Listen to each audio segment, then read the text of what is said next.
Olá, quem estiver assistindo esse vídeo, no horário que estiver assistindo esse vídeo, eu não sei nem se alguém vai assistir esse vídeo, mas basicamente eu não imaginava, não pensava em fazer um canal no YouTube para falar de nada, de nenhum tipo de livro, nem nada, era só ali mesmo o meu canal no Instagram.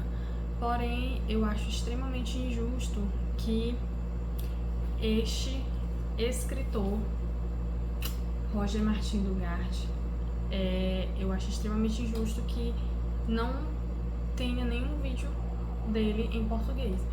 Pelo menos os vídeos que eu pesquisei e que eu encontrei são todos ou em francês, ou em português de Portugal, ou então em inglês. E assim, eu acho que ele é um escritor muito bom pra não ter alguém falando sobre ele. E eu já falei no meu Instagram, né? Não teve muito alcance, mas eu quero deixar por aqui também para caso alguém tenha interesse sobre esse escritor e esteja procurando algum livro dele. Basicamente, eu devo frisar que eu tenho o entendimento de que só existem spoilers a partir de alguns anos pra cá. Então eu acredito que livros com mais de 50 anos aí de lançamento, eles não podem mais ser limitados por spoilers. Então eu vou contar a história.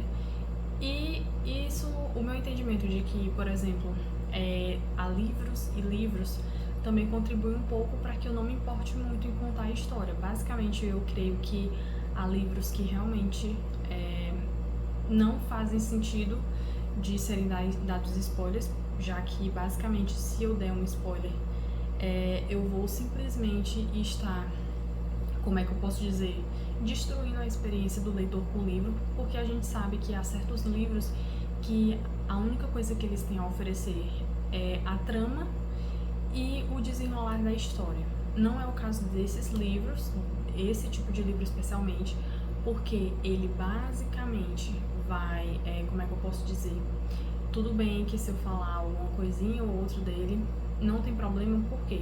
Porque aqui a escrita é boa, a escrita vale a pena, a forma como a história é contada vale a pena. Então, outros elementos da história, para além da trama, são muito mais importantes e interessantes, como, por exemplo, a construção dos diálogos, certos temas tratados que eu jamais vou conseguir abarcar em um só vídeo ou em uma só resenha, em uma só escrita. Eles acabam sendo muito mais importantes do que simplesmente certos acontecimentos importantes da vida dos personagens. Então, levando isso em consideração, não tem porquê eu me precaver em termos de spoilers. Então, não acho que também alguém deixe de assistir esse vídeo ou então fique chateado por conta de spoilers, porque não faz muito sentido se tratando desse livro. E agora vamos partir mesmo para a história do livro. Se a sua vida pudesse ser resumida em uma única frase, qual seria? No caso do Jean Barós, do drama de Jean Barós, eu vou falar dessa forma porque eu não sei como é que se pronuncia em francês. A frase que poderia resumir a vida dele é: sou solicitado por tendências que se contradizem. Basicamente, toda a narrativa desse livro é o Jean Barós tentando buscar um sentido, e logo que ele pensa que ele está mais estabilizado, ele esbarra novamente em uma derrubada das suas crenças fundamentais. Basicamente é isso. Eu vou ficar olhando um roteiro que eu fiz aqui porque eu coloquei uma ordem lógica que, se for de cabeça, talvez eu não lembre, mas basicamente. O Jean Barós, ele nasceu basicamente já com... Estou falando muito basicamente, perdão, mas enfim. O Jean Barós, ele já nasceu com uma certa característica, uma certa tendência à reflexão. Então ele é um rapaz, ele é um jovem, desde criança, que ele tem aquele espírito ali mais questionador, que tenta entender as coisas do mundo, e que basicamente só, como é que eu posso dizer, só consegue crer ou entender as coisas por meio da racionalização. Então ele não é uma pessoa que aceita aquilo que dizem a ele, aquilo que mostram a ele, e aí logo desde muito cedo ele começa a enfrentar conflitos internos, especialmente no que diz respeito à fé que ele professa, que é o catolicismo. E como ele cresceu num ambiente majoritariamente católico, que foi ensinado no catolicismo e tudo, para ele é muito difícil conseguir conciliar esses questionamentos com o que ele aprendeu a vida toda. Ele tem ali um pai que é ateu, porém que exerceu pouca influência sobre o espírito dele. Então, basicamente, o pai dele não fez tanto, não exerceu tanta influência, não exerceu tanto poder de decisão na vida dele como outras pessoas ali que são da religião que ele professa, da família dele e tudo. Então, logo muito cedo, ele começa a ter conflitos mesmo relacionados à fé, e aí ele vai questionar a religião, vai questionar o sentido da existência, ele vai questionar temas básicos, fundamentais da fé cristã, como, por exemplo, a questão da presença do mal e do sofrimento do mundo, a questão da existência de um Deus perfeito e da exclusividade do cristianismo. E quando ele começa a questionar essas questões fundamentais da fé cristã, especialmente do catolicismo, ele começa a verificar certas contradições que não satisfazem a própria curiosidade dele, certo? Porém, como ele é um espírito jovem ainda, uma pessoa também que tinha muito apreço pela fé, ele sempre tenta persistir e tenta manter a fé dele preservada. Então, por muito tempo, ele luta contra o próprio raciocínio dele, ele luta contra as tendências reflexivas dele e consegue ali ficar naquele caminho ali linear da fé e tudo.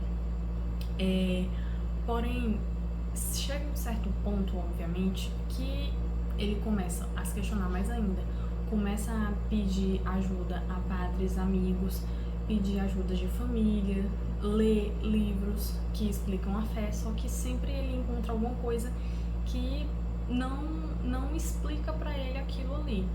E aí é justamente quando ele começa a racionalizar a fé dele para mantê-la, é justamente quando a lógica ela vai começar a abalar suas convicções. Até uma determinada frase no livro que fala exatamente isso. Quando eu tento racionalizar a minha fé, é que eu a abalo. Então é justamente quando a gente começa a tentar pesquisar e a tentar colocar ela num molde conforme as coisas do mundo em que a gente vive, é quando a gente começa a duvidar, começa a ter justamente fragmentar a nossa fé. E aí, logo cedo, o Jean Barós, ele percebe esse conflito entre a fé e a razão, e ele percebe que para que ele possa permanecer com a fé dele, ele precisa equilibrar o sentido do dogma com as exigências da razão dele. Basicamente, essa é uma das ideias centrais do livro. É justamente esse conflito entre a fé e a razão, entre a religiosidade e os dogmas da Igreja Católica. Um dos pontos que o livro vai abordar bastante é a diferença entre o sentimento religioso e o elemento dogmático. O sentimento religioso seria ali aquela relação que a gente tem com Deus, relação pessoal, relação de intimidade que nós temos com Deus. Enquanto o elemento dogmático, ele seria justamente as doutrinas e as teorias que os homens utilizam e criam para explicar a fé, certo? Ele vai observar justamente que com o avanço cultural, e isso é uma coisa interessante porque é uma coisa que a gente observa hoje em dia, porque esse livro ele vai tratar da modernidade. Então ele é muito interessante e muito importante para nós lermos porque são conflitos que nós vivemos. Então ele vai mostrar, ele vai descrever que quando o avanço cultural ele vai aumentando, ele vai avançando, a estabilidade do dogma ela é ali desafiada, certo? Ela é colocada em jogo, porque é como se à medida que a cultura avança, à medida que a ciência avança, à medida que os conhecimentos avançam, é como se aquela dogmática mais antiga não coubesse mais dentro da nossa cultura, digamos assim, certo? Então, o principal conflito, o primeiro conflito é justamente esse da modernidade com a religião, certo? E uma das questões centrais tratadas nesse livro é se a religião, para permanecer, ela deveria ou deve se adaptar a esse avanço cultural. Se a religião ela deve sair dessa roupagem que ela costuma ter para se adequar àquilo que nós humanos queremos, aquele desejo de perfeição que nós buscamos alcançar. Então essa é uma das questões muito interessantes que são tratadas no livro. Essa é uma das questões assim que eu achei mais interessante porque, por exemplo, o Jean Barós, ele entende que se o dogma, ele como é que eu posso dizer? Se a gente despojar ele das características que ele sempre trouxe consigo, se a gente despojar ele do que ele realmente é, justamente para se adaptar a essa cultura atual, é como se ele deixasse de ser dogma. Ele perde a essência dele. Por quê? Se é um dogma, é como se ele já estivesse firmado nas verdades. Então, ele não poderia jamais ser questionado ou ser despojado dos seus fundamentos.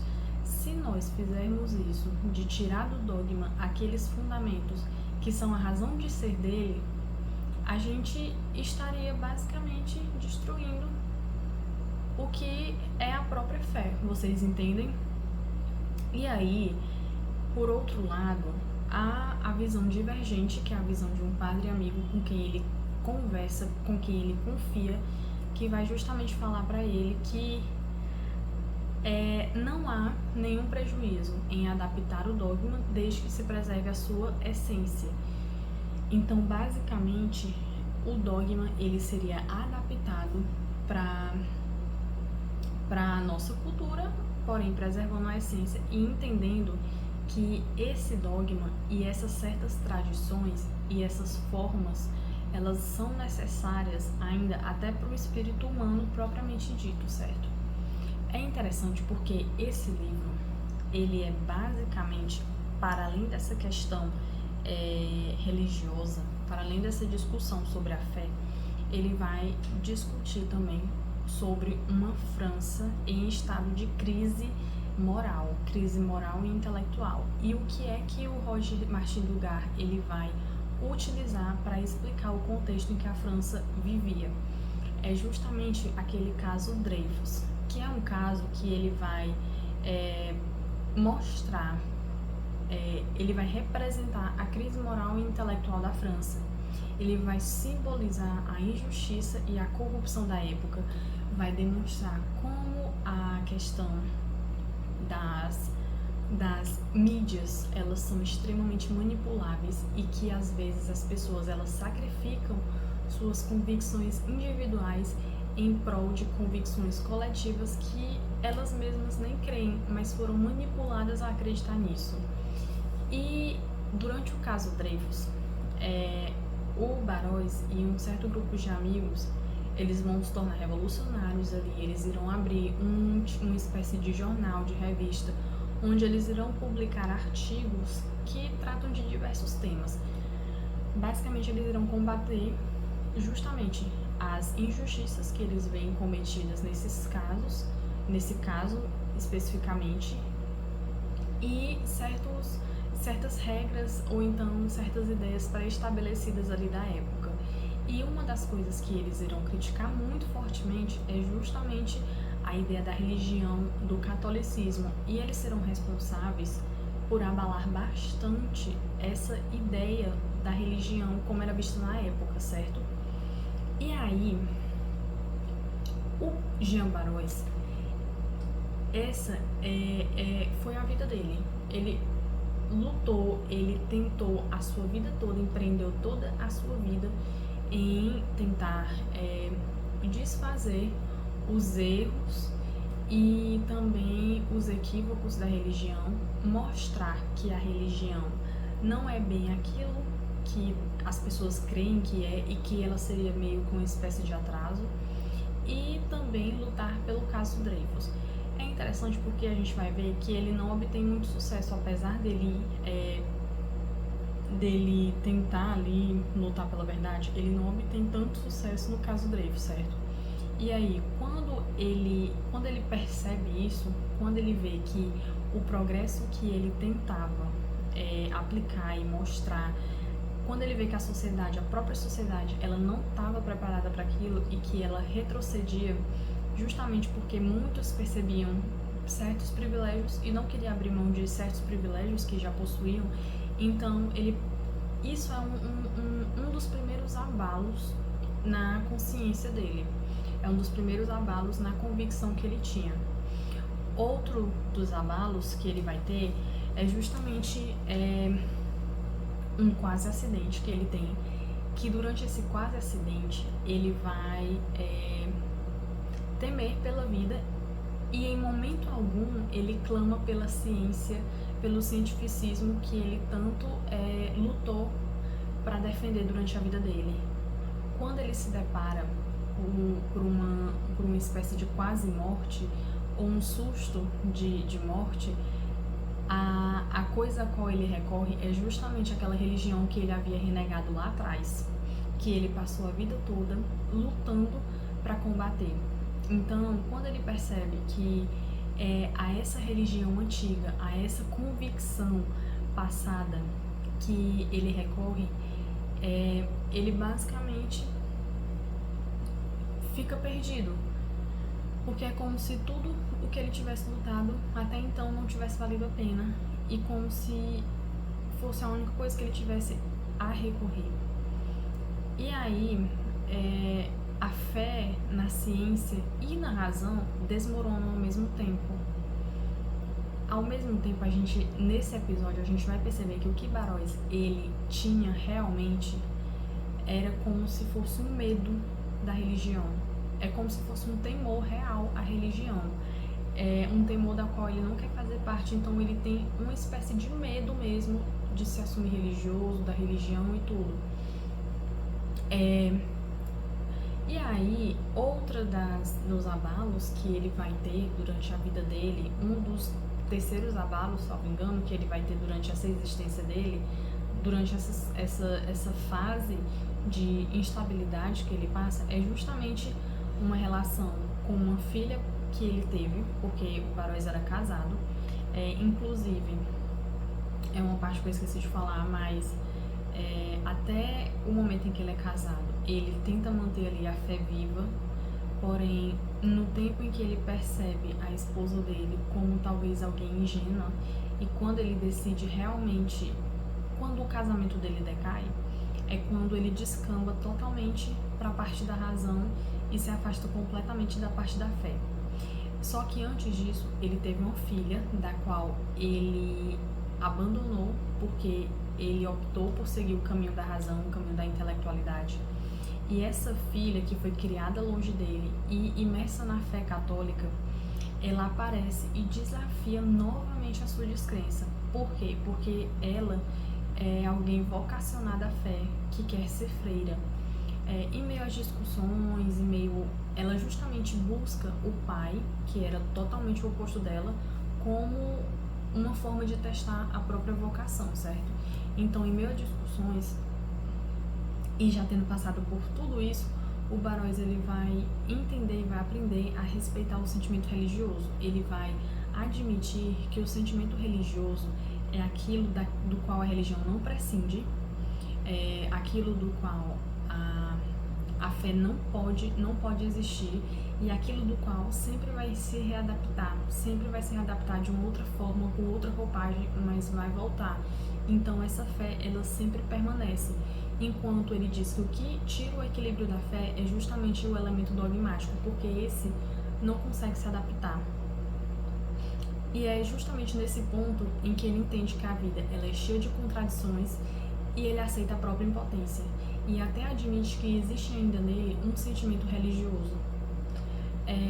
Basicamente, esse livro, ele é um retrato autêntico sobre um homem que sofre dividido pela fé e pela razão. Camus, ele é um dos poucos que fala assim sobre Martin Dugard, pelo menos, que tem sobre ele, né, em português, que ele vai falar sobre ele nesse livro aqui, que é A Inteligência e o Cadafalso. Ele vai fazer um ensaio só sobre Martin Dugard, e ele vai falar que, no entendimento dele, a ideia central desse livro é: a comunidade dos homens pode oferecer o consolo que a religião traz na morte? Quando a gente chega no final do livro, a gente percebe que não. A gente, nós seres humanos, assim como Barós, substituímos a fé antiga e começamos a idolatrar outros deuses, especialmente a ciência. A gente começou a idolatrar a ciência e colocamos essa ciência no lugar da fé. Porém, a ciência, ela não tem ainda, não foi descoberto, não conseguiu ter nenhum elemento que possa substituir esse elemento da fé cristã, que é o conforto diante da morte, o conforto diante da ideia final. A gente sabe que a morte é uma coisa, é uma ideia, é simplesmente o que todos nós vamos passar, e um dos mistérios da vida, que nenhum de nós sabemos. Só que quando a gente se depara com a morte, certas pessoas, elas têm o conforto da religião, enquanto outras não têm. E basicamente o Dugard, ele vai falar que até agora o homem, ele falhou em encontrar um substituto para a fé que ele insiste para a fé que ele insiste em combater, para a fé que ele insiste em criticar. É basicamente o tema de A Abolição do Homem também, do C.S. Lewis, certo? Eu estou percebendo isso agora, fazendo essa conexão agora, mas há um tema ali tratado em A Abolição do Homem, que é o tema tratado aqui. Então, o drama de Jean Barós, ele vai explorar a luta entre a fé, a ciência e a mentalidade moderna, a moralidade moderna. E o Barós, ele, de certa forma, em toda a trajetória dele, ele vai revelar essa fragilidade entre talvez ambas as crenças, vai revelar os problemas ali do catolicismo, da fé cristã, mas ao mesmo tempo vai mostrar que a ciência e nenhum outro Deus, digamos assim, criados pelo homem, tiveram até agora a capacidade de substituir eficazmente certos elementos que a fé cristã proporciona à maioria das pessoas. Então, esse livro é justamente uma reflexão sobre as contradições da moralidade. E assim, eu fico muito triste porque, assim como o Stieglitz, que é também do Martin Dugard, esse escritor, ele consegue retratar muito bem o homem, ele consegue fazer um retrato muito fiel do homem, de problemas humanos. E ele é um ganhador do Nobel. Eu acho muito peculiar que ninguém aqui no país conheça ele, poucas pessoas falam dele, não há vídeos sobre ele. Se você olhar no Scooby, não tem resenha sobre ele. E eu quis trazer justamente porque eu acho que seria interessante, se alguém eventualmente algum dia se interessar para pesquisar sobre ele, ter um vídeo justamente para falar, para que esteja falando um ponto de vista sobre isso, né? Obviamente eu escrevi já um texto sobre esse livro, postei no Instagram,